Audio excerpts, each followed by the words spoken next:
ეთერშია კურიერი 12 საათზე ახალ ამბებს ლუკა ჩანგელია გაგაცნობთ. გზააბნეული გამყიდველები, რომლებიც სიბინძურეებით ყურადღების მიქცევას ცდილობენ, მორიგი წერილი რუსთავის ციხიდან პარტია ახალს. მიხეილ სააკაშვილის და ნიკა გვარამიას Facebook დაპირისპირება გრძელდება. რა ვერ გაიყვეს ყოფილმა და მოქმედმა ნაციონალებმა, რომლებსაც გმირობის მაგალითად წარსულში ერთმანეთი მოჰყავდათ. ვინ იყიდა ნაციონალური მოძრაობიდან გვარამიამ და შეძლებს თუ არა სააკაშვილის მთავრობის პროკურორი დამტკიცებას, რომ ყოფილ უფროსზე უკეთესია. უკვე რამდენიმე დღეა ხელისუფლების ოპონენტები ისევ ოპოზიციის ოპონენტებად იქცნენ. გავრცელებული წერილები, ბრალდებები და ერთმანეთის დაუსრულებელი ლანძღვა მართველი გუნდისთვის თვითლუსტრაციის მაგალითია. ნანა გოგატაძე განაგრძობს თემაზე საუბარს პირდაპირ ეთერში. ნანა, ამჯერად რაში ადანაშაულებენ ოპოზიციონერები ერთმანეთს?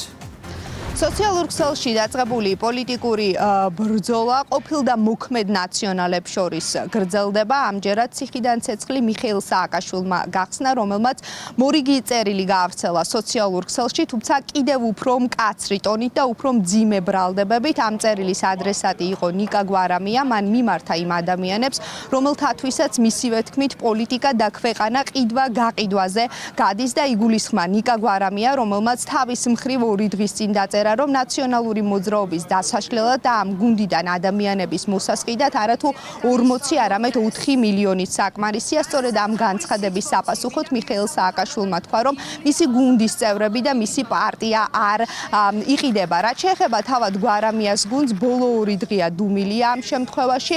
არ მოგვისმენია კონკრეტულ შეკითხვებზე პასუხები. ისინი ამბობენ, რომ მიხეილ სააკაშვილისა და მისი თანაგუნდელების ბრალდებები და პოზიცია ახლა მათთვის უინტერესოა. ნაციონალურ მოძრაობას ფასდაკლება არ გამოუცხადებია და არანაირ 4 მილიონად არ იყიდება. უნდა გავერთიანდეთ და ჩემს თანამებრძოლებს და მხარდამჭერებს უნდა ვუთხრათ, დროა უკან აღარ მივიხედოთ იმ კონკრეტული ფიგურებისკენ, რომლებსაც გზაებნათ, გაიყიდნენ და სიბინძურეებით უნდათ ჩვენი ყურადღების მიქცევა. ანაციფრიზება დაწერა სააკაშვილმა არ მაინტერესებს მართლა. მოსყიდულებს გეძახით, გაყიდულებს გეძახით. გავეცით მაგაზე პასუხი. ანაციფრიზება სახში არ აინტერესებს გასაუბრებს. პროცესები, რომელიც ახლა ოპოზიციურ სპექტრში მიმდინარეობს, ლოგიკურია მართველი გუნდისთვის. ქართული ოცნების წარმომადგენლები ამბობენ, რომ მათი ოპონენტები ახლა თვით განადგურების რეჟიმში არიან, ვინაიდან ერთმანეთს ძველ ცოდვებს და იმ სამართლებრივ და პოლიტიკურ დანაშაულებს ახსენებენ, რომელზეც მართველი გუნდი დიდი ხნის წინ ღიად საუბრობდა. ის ფაქტები, ის ბრალდებები, რომელსაც ჩვენ ვიცმენთ ერთმანეთის მიმართ, ხშირ შემთხვევაში კი არა ძირითადად სიმართლეს შეესაბამება. იმიტომ რომ დაკავებულები იყვნენ უკვე ოპოზიციაში, მათ შორის თავისუფლებისათვის ჭყალებში მებრძოლები, მედიების გაკოტრებით, მედიების ასე თქვა დახურვით. ეს დაპირისპირება, რა თქმა უნდა, დასრულდება მათი კიდევ უფრო დასუსტებით. და ჩვენ ხშირად გითქვია ხოლმე, რომ ჯობს ესეთი პოლიტიკური სპექტრი საერთოდ არ არსებობდეს და არსებობდეს ნორმალური, ჯანსაღი, პატრიოტული პოლიტიკური სპექტრი, რომელიც აუცილებელია, რა თქმა უნდა, დემოკრატიული სახელმწიფოსათვის და მრავალპარტიული, ასე ვთქვათ, წყობისათვის. ოპოზიციაში მიმდინარე დაპირისპირება სინამდვილეში არის ძალიან სასარგებლო და საინტერესო პროცესი ქართული დემოკრატიისთვის, იმდენადაც საქმე გვაქვს ლუსტრაციასთან. ჩვენ ხედავთ რადიკალურ ოპოზიციაში მყოფი ლიდერების ურთიერთბრალდებებს, ასევე ვხედავთ მათ განცხადებებს იმასთან დაკავშირებით, რომ თურმე გარკვეულ თანხად შეუძლიათ ერთმანეთის ყიდვა და გადაბირება. სწორედ ეს არის და სწორედ ამას ვსაუბრობდით ჩვენ მთელი ამ დროის განმავლობაში, რომ არ არსებობს მათ შორის არანაირი იდეოლოგიური ერთობა. მათი ერთადერთი საზრუნავი არის მხოლოდ და მხოლოდ ფული და ძალაუფლება. ბოლო თვეების განმავლობაში ოპოზიციურ ფლანგზე მხოლოდ დაპირისპირება ისმის ერთმანეთის მისამართით ურთიერთბრალდებები და პირადი შეურაცხყოფა 6 თვის წინ შექმნილი ალიანსი და პირობა იმისა, რომ ოპოზიცია გაერთიანდებოდა უკვე დაირღვა, ალიანსი დაშლილია. ახლა კი დაპირისპირება ყოფილ და მოქმედ ნაციონალებს შორის მიმდინარეობს. ეს ურთიერთბრალდებები კი იქამდეც მივიდა, რომ ანი წითლიძემ მაგალითად ყოფილ იდეოლოგს ნიკა გვარამიას ტელევიზიების გამძარცველი უწოდა და უხელფასო დროს მისი ხელფასიც გაახსენა. თავად ნიკა გვარამიამ კი ამ ყველაფრის საპასუხოდ სოციალურ ქსელში დაწერა, რომ ნაციონალური მოძრაობის დასაშლელად არათუ 40, არამედ 4 მილიონით საკმარისია. მადლობა ნანა, ოპოზიციური დაპირისპირების დეტალებით პირდაპირ ეთერში ნანა გოგატაძე საუბრობდა. და დღის სხვა თემები. ერთი პირი დააკავეს განსაკუთრებით დიდი ოდენობით ნარკოტიკული საშუალების საქართველოში უკანონოდ შემოტანის ბრალდებით აჭარაში. სამართალდამცველებმა ბათუმის საერთაშორისო აეროპორტში ბრალდებულის პირადი ჩხრეკისას 300-ზე მეტი ნარკოტიკული საშუალება MDMA ნივთმტკიცება დამოიღეს. შინაგან საქმეთა სამინისტროს თანამშრომლები ქვეყანაში ნარკოტიკული საშუალებების უკანონო შემოტანისა და გავრცელების საფრთხის მიზნით აქტიურ რეჟიმში განაგრძობენ ნარკოდანაშაულში ჩართული პირების გამოვლენასა და მათ პასუხისმგებაში მიცემას. ცენტრალური კრიმინალური პოლიციის დეპარტამენტის აჭარის მთავარი სამმართველოს თანამშრომლების მიერ ბათუმის საერთაშორისო აეროპორტში დაკავებულია მამაკაცი, რომელსაც განსაკუთრებით დიდი ოდენობით ნარკოტიკული საშუალება 300-ზე მეტი MDMA საქართველოში მალულად შემოჰქონდა. სამართალდამცავების მიერ განსაკუთრებით დიდი ოდენობით ნარკოტიკული საშუალება ნივთმტკიცება ამოღებული. განსაკუთრებით დიდი ოდენობით ნარკოტიკული საშუალების ჯგუფურად უკანონო შეძენა შენახვისა და რეალიზაციის ხელშეწყობის ბრალდებით უცხო ქვეყნის 3 მოქალაქე დააკავეს მცხეთა-მთიანეთში. გადამოწმების მიზნით შეჩერებული ავტომობილი ჩხრეკისას, სადაც ბრალდებულები იმყოფებოდნენ, სამართალდამცველებმა განსაკუთრებით დიდი ოდენობით მეთადონი ნივთმტკიცება დამოიღეს. სოფელ წიწამურის მიმდებარედ ავტომაგისტრალზე გადამოწმების მიზნით შევაჩერეთ ავტომობილი, რომელსაც უცხო ქვეყნის მოქალაქე მართავდა. მანქანაში აგრეთვე იმყოფებოდა 2 პირი. ავტომობილის ჩხრეკისას ამოვიღეთ განსაკუთრებით დიდი ოდენობით ნარკოტიკული საშუალება მეთადონი. ასევე ბრალდებულების დროებითი საცხოვრებელი სახლის ჩხრეკისას ამოღებული იქნა ნარკოტიკული ნივთიერების დაფასებისთვის საჭირო მასალები. ჩატარებული საგამოძიებო ღონისძიებების შედეგად აღნიშნული პირები დავაკავეთ. ახლა კი უცხოეთის ამბები, ჩვენ სრული კონტროლი გვაქვს ჰორმუზის სრუტეზე. დონალდ ტრამპი მორიგ განცხადებას ავრცელებს. შეერთებული შტატების პრეზიდენტი ამბობს, რომ ირანის სწორი გარიგების დასადებად ჯერ მზად არაა. ჟურნალისტების კითხვაზე ირანის წინააღმდეგ ეკონომიკური ომი ხომ არ ნიშნავს, რომ სამხედრო ვარიანტი ამ ეტაპზე შეზღუდულია, ტრამპმა უპასუხა, რომ ეს ასე არ არის. მათ ფული არ აქვთ, საზღვაო ფლოტი არ აქვთ, საჰაერო ძალები არ ჰყავთ. ისინი არ უხდიან ჯარისკაცებს, პოლიციელებს. მათთან ინფლაცია 350%-ია. ასე რომ ჩვენ უბრალოდ ვუყურებთ რა მოხდება. როგორც იცით, ჩვენ სრული კონტროლი გვაქვს საზღვარზე. ბლოკადას თუ შეხედავთ, ჩვენ სრული კონტროლი გვაქვს მთელი რეგიონზე, რომელიც ჰორმუზის სრუტეს უკავშირდება. სიღრმისეულად რომ ვთქვათ, ეს სახმელეთო ტერიტორიებსაც მოიცავს. ასე რომ მათ ძალიან სურთ გარიგების დადება, მაგრამ ჩემი აზრით, ჯერ არ არიან მზად სწორი გარიგებისთვის. ისრაელი თურქეთის პრეზიდენტს ანტისემიტ დიქტატორს უწოდებს. ბენიამინ ნეთანიაჰუს ოფისის განცხადებით, რეჯეპ ტაიპ ერდოღანი ისრაელის წინააღმდეგ აგრესიის სირიაში გავრცელებას ცდილობს. ნეთანიაჰუს ასევე ბრალს სდებენ ქურთების განადგურებასა და ჰამასის ტერორისტებისთვის თავშესაფრის მიცემაში. ისრაელის ხელისუფლების განცხადებებს მალევე უპასუხეს თურქეთში რეჯეპ ტაიპ ერდოღანის ადმინისტრაციის განცხადებით. ეს არის ბენიამინ ნეთანიაჰუსა და მისი გუნდის მიერ განხორციელებული იაფასიანი პოლიტიკური მანევრი, რომელიც ასევე მიმართულია არჩევნებში ნეთანიაჰუს პირადი უპირატესობის მოსაპოვებლად. ომი უკრაინაში გრძელდება. რუსული მხარე თავს ამჯერად კრივოი როხს დაესხა. დაღუპულია 14 ადამიანი, დაშავებულია 121, მათ შორის 22 ბავშვია. ადგილობრივი მედიის ცნობით, რუსმა სამხედროებმა სავაჭრო ცენტრს უპილოტო საფრენი აპარატებით 2 დარტყმა მიაყენეს. თავდასხმის შედეგად სავაჭრო ცენტრი დაზიანდა, ადგილზე კი ხანძარი გაჩნდა.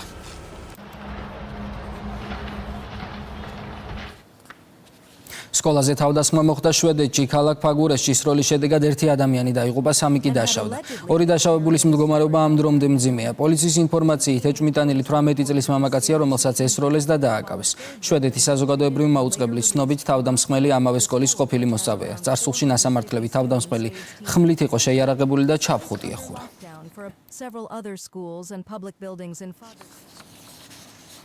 დაბრუნდეთ საქართველოში. სახელმწიფო საზღვრის უკანონოდ გადაკვეთის ფაქტზე უცხო ქვეყნის 4 მოქალაქეა დაკავებული. ჩატარებული ოპერატიული ღონისძიებებისა და საგამოძიებო მოქმედებების შედეგად დადგინდა, რომ ბრალდებულები ბათუმის სამმართველოს სექტორების სარფისა და გორგაძეთის დასაცავ მონაკვეთზე სასაზღვრო საკონტროლო გამტარი პუნქტის გვერდისავლით თურქეთის რესპუბლიკიდან სახელმწიფო საზღვრის ქვეითად უკანონოდ გადმოკვეთის დროს დააკავეს. ორმა ბრალდებულმა კი სასაზღვრო პუნქტის სატვირთო ავტომანქანაში დამალვის გზით გადმოკვეთა და საქართველოში შემოვიდა. თავდაცვის მინისტრი სამხედრო ჰოსპიტალში მიმდინარე სიახლეებს გაეცნო. სამხედრო ჰოსპიტალის დირექტორმა კობაშანავამ ირაკლი ჩიქოვანს ახალი ამბულატორიული შენობა, სრულიად რეაბილიტირებული საოპერაციო ბლოკი და სხვადასხვა სამედიცინო დეპარტამენტი დაათვალიერებინა. ჰოსპიტალის ხელმძღვანელობასთან შეხვედრაზე მინისტრმა კლინიკის განვითარების მრავალწლიანი გეგმა და ინოვაციური სერვისების დანერგვის საკითხები განიხილა. როგორც შეხვედრაზე აღინიშნა, განახლებული ინფრასტრუქტურა პაციენტებს საშუალებას აძლევს თანამედროვე სერვისები და კვალიფიციური მომსახურება ერთ სივრცეში მიიღონ.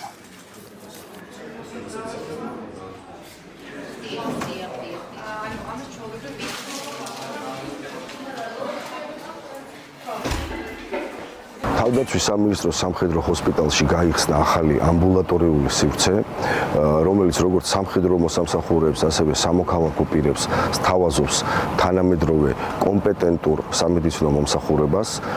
აღნიშნული დიაგნოსტიკური ცენტრი აღიჭურვა ბოლო თაობის სამედიცინო აპარატურით. მინისტრის სტუმრობის დროს განვიხილეთ რამოდენიმე წელიწადზე გათვლილი მასშტაბური პროექტი, რომელიც მიზნად ისახავს სამხედრო ჰოსპიტალის ინფრასტრუქტურის სრულ ცვლილებას და მის ტექნიკური შესაძლებლობების გაუმჯობესებას. განვიხილავთ უახლოეს მომავალში სამხედრო ჰოსპიტალში დაინერგოს ისეთი სამედიცინო სერვისები, რომელიც სიახლეს წარმოადგენს არა მარტო ქვეყნის მასშტაბით, არამედ ინოვაციურია მთელი რეგიონის მასშტაბით. საქართველოს ვიცე-პრემიერმა რეგიონული განვითარების მინისტრმა მამუკა მდინარაძემ გურიასა და რაჭა-ლეჩხუმ ქვემო სვანეთში სახელმწიფო რწმუნებულებთან და მათ მოადგილეებთან სამუშაო შეხვედრები გამართა. ადგილზე განიხილეს მიმდინარე და დაგეგმილი პროექტები. ყურადღება გამახვილდა მათ დროულად და ხარისხიანად დასრულების აუცილებლობაზე. ამასთან სამუშაო შეხვედრების პარალელში გურიასა და რაჭა-ლეჩხუმ ქვემო სვანეთში არსებულ გამოწვევებზე, ადგილობრივი მოსახლეობისთვის აქტუალურ საკითხებსა და მათზე ეფექტიანი რეაგირების საშუალებებზე ისაუბრეს.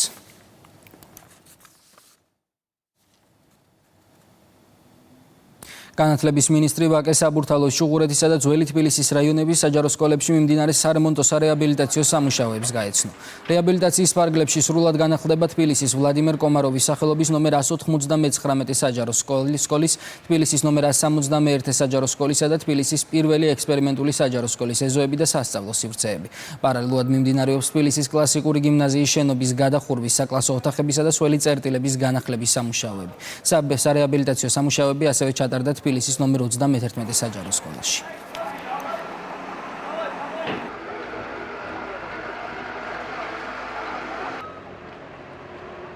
პარლამენტის წევრებთან ერთად ვესტუმრეთ თბილისში, ძველი თბილისის, ვაკე საბურთალოსა და ჩუღურეთის საჯარო სკოლებს, სადაც ინტენსიურად მიმდინარეობს სარემონტო სამუშაოები.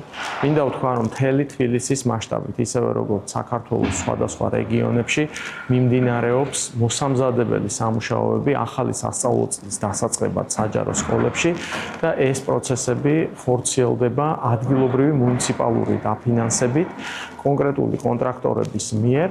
და ეს პროცესი კიდევ ერთხელ ხაზს უსვამს იმას, რომ მთელი ზაფხულის განმავლობაში ყველა დღე არის გამოყენებული იმისთვის, რომ ჩვენი მოსწავლეებისთვის და მასწავლებლებისთვის მაქსიმალურად შესაბამისი გარემო იყოს ახალი სასწავლო წლისთვის უზრუნველყოფილი. აუცილებლად მაღალი ხარისხის სამუშაოები იქნება დასრულებული და სკოლის მოსწავლეებს ექნება შესაძლებლობა ღირსეულ პირობებში გააგრძელონ სასწავლო პროცესი და მე აქვე მინდა მადლობა გადაუხადო თითოეულ იმ კომპანიას, გამგეობებს და რა თქმა უნდა სამინისტროს აი ამ კოორდინირებული და მუშაობისთვის და იმ მაღალი ხარისხისთვის ჩვენი მხრივ მაქსიმალურად გავაკეთებთ ყველაფერს იმისათვის, რომ ყველა დაწყებული სამუშაო იყოს დასრულებული მაღალი ხარისხით. გიმნაზიაში ამ ეტაპზე ინტენსიურად მიმდინარეობს სამუშაო პროცესი, სარემონტო სამუშაოები, მთლიანად იცვლება სკოლის სახურავი, ვინაიდან დიდთოვლობის გამო ძალიან დაზიანდა.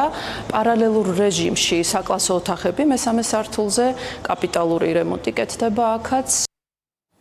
რუსთავში ორი ახალი საბავშვო ბაღის მშენებლობა რეაბილიტაციის პროცესს ასრულებს მუნიციპალური განვითარების ფონდი. პროცესს ფონდის აღმასრულებელი დირექტორის მოადგილე რუსთავის მერთან ერთად გაეცნო. ნომერ 11 და ნომერ 25 ბაგაბაღების ავარიული შენობების ადგილზე ახალი თანამედროვე სტანდარტების ბავშვების საჭიროებებზე სრულად ადაპტირებული შენობები აშენდება. ამ ეტაპზე ორივე საბავშვო ბაღში შიდა მოწყობის სამუშაოები მიმდინარეობს. განახლებული საბავშვო ბაღები ფუნქციონირებას სექტემბრიდან დაიწყებს და ჯამში 750 ბავშვისთვის იქნება გათვლილი. მშენებლობა დასრულების ეტაპზეა. სექტემბერში მოხდება აღნიშნული ბაღების ჩაბარება და ვიმედოვნებ, რომ ყველაფერი წესრიგში იქნება და მიღება ჩაბარებას გავაფორმებთ. რის შემდგომაც გადაეცემა რუსთავის მუნიციპალიტეტს აღნიშნული ბაღები და ბავშვები შესძლებენ სწავლას. სრულად კეთილმოწყობილი არის შიდა სივრცეები, როგორც ხედავთ, კეთილმოწყობილი არის გარე ეზოები. მიმდინარე პროექტების მუდმივი მონიტორინგი ხორციელდება და ძალიან მნიშვნელოვანია, რომ ფონდი მუნიციპალიტეტთან ერთად აქცენტს აკეთებს ხარისხის გაუმჯობესებაზე, მაღალი სტანდარტი მნიშვნელოვანია განსაკუთრებით, როდესაც ბავშვებზე ვსაუბრობთ. დღეს რამდენიმე საბავშვო ბაღის რესარეაბილიტაციო პროცესი მიდის ჩვენს ქალაქში და ასევე მუშაობთ მომდევნო იმ პროექტებზე, რომელიც ასევე საჭიროებს რეაბილიტაციას. საფრთხის ხელდღეებში დაავადებათა კონტროლის ეროვნული ცენტრი მზის ჭარბი გამოსხივების საფრთხეებზე გვაფრთხილებს. სპეციალისტების თქმით, ხშირი გარუჯვა, კანის კიბოსა და სხვა დაავადებების რისკს ზრდის. რისკების თავიდან ასარიდებლად მედიკოსები გვირჩევენ მოვერიდოთ მზეზე ყოფნას პიკურ საათებში, ვატაროთ ღია ფერის ტანსაცმელი, მზის სათვალე და რეგულარულად გამოვიყენოთ მინიმუმ 30-იანი დაცვის მქონე კრემი. ძლიერი დამწრობის შემთხვევაში კი დაუყოვნებლივ მივმართოთ ექიმს. მზეს აქვს მნიშვნელობა ორგანიზმის შევსებისათვის დ-ვიტამინით, თუმცა დამწრობამ შესაძლებელია განაპირობოს კანის სხვადასხვა ტიპის დაავადებები და გადაჭარბებული ექსპოზიცია მზისადმი მიზეზი შეიძლება გახდეს ამ დაავადებების განვითარებისა. რაც უფრო მაღლა მზის დგომა, მით უფრო მაღალია მზის გამოსხივება და შესაბამისად შუა დღისით, როდესაც მზის დგომა ყველაზე მაღალია და შესაბამისად ინდექსი გამოსხივებისა აჭარბებს სამს, აუცილებელია დავიცვათ სხეულის ზედმეტი გამოსხივებისაგან.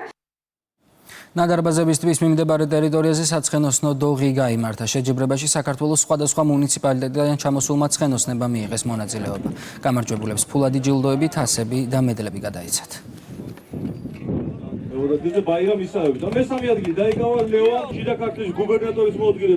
აღნიშნული პროექტი თანადაფინანსებულია გორის მუნიციპალიტეტის მერის მიერ. ამ პროექტში მონაწილეობას იღებენ სხვადასხვა მუნიციპალიტეტიდან წარმომადგენლები. ეს პროექტი ხელს უწყობს პოპულარიზაციას, აღნიშნული პროექტის განვითარებას და ვიმედოვნებ მომავალ წლებში კიდევ უფრო მასშტაბიანი იქნება. გამოვიდ დუშეთიდან. პირველად არ ვიღებ მონაწილეობას რა, მეჯერ მაქვს მიღებული მონაწილეობა, მაგრამ რავი, არ მეგონა თუ მოიგებ და მეორე ადგილზე თუ გავიდო და ძალიან კარგი გზა იყო. იდეალურად ვიარეთ ყველამ და ძალიან მომეწონა. ძალიან გახარებული ვარ ამ დოღით, დიდი სიამოვნება მივიღე და აწი მონაწილეობას მივიღებ ხოლმე სულ. მეტი ინფორმაციისთვის ეწვიეთ ჩვენს ვებგვერდს რუსტაბიორი წერტილი ჯიან და ასკანერით QR კოდი და შემოგვერდით რუსტაბიორის Facebook გვერდზე დროებით მე 3 საათამდე გულშემატკივრებით.